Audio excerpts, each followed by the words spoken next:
Hi friends, இன்னைக்கு நம்ம வீட்டில் என்ன சமையலும் அதோட நம்ம என்ன அறுவடைன்றதையும் பார்க்கலாமா? வாங்க. ம் இது பிஞ்சி வந்துட்டுமா அப்புறம் பண்ணிக்கலாமா? பண்ணுங்க எல்லா காயும் கட் பண்ணு கட் பண்ணு கட் பண்ணணும். இருந்ததை நான் பார்க்கவே இல்லை, இன்னைக்கு தான் எடுத்து பார்த்தா இவ்வளோ பெரிய காய்க்குது. சொன்னீங்களா? ஆனால் இது நம்ம நட்டா கூட அவ்வளோ காய் வராது போகுது. இது பிஞ்சிப்பா வரலையா? அப்புறம் பார்த்துக்கலாமா? அருங்க.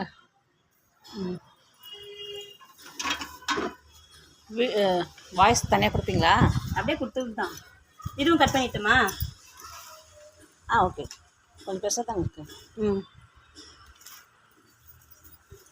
இது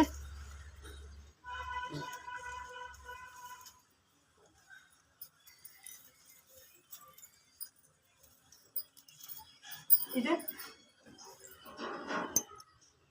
வச்சுலாமா? அவ்வளோதான்.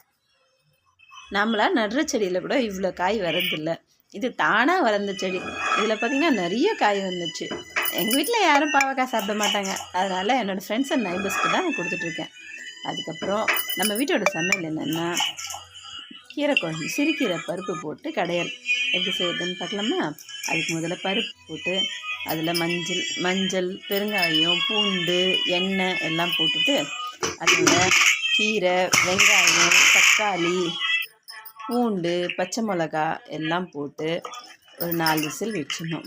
அதுக்கப்புறம் நல்லா வெந்த பிறகு அதை கடைஞ்சிட்டு உப்பு போட்டு கடைஞ்சிட்டு அதில் கொஞ்சம் புளி தண்ணி கரைச்சி ஊற்றிட்டு கடுகு உளுந்தம்பருப்பு வெந்தயம் கடலைப்பருப்பு சீரகம் எல்லாம் போட்டு தாளித்து நம்ம கடைஞ்சி வச்சதையும் எடுத்து ஊற்றி அதோட கொதிக்க வச்சோன்னா சூப்பரான சிறுகீரை பருப்பு கடையல் சூப்பராக இருக்கும்.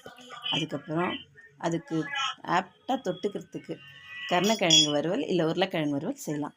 அதுக்கு நம்ம இன்றைக்கி கருணக்கிழங்கு வறுவல் செய்கிறோம்.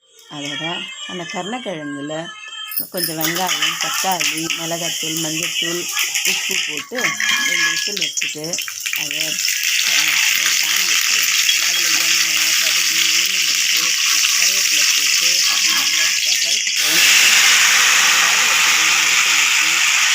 நல்லா சுண்டை வச்சுட்டு அதை இறக்கி அதோட சாப்பாடு சாப்பிடும்போது சூப்பராக இருக்கும்.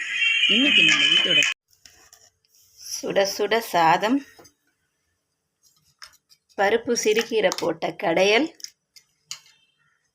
கருணக்கிழங்கு வறுவல், பருப்பு தக்காளி ரசம்.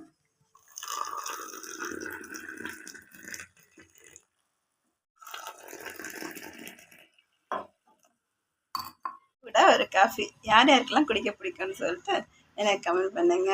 சமையல் முடிச்சதும் நல்லா ஃப்ரெஷ்ஷாக இருக்கும்.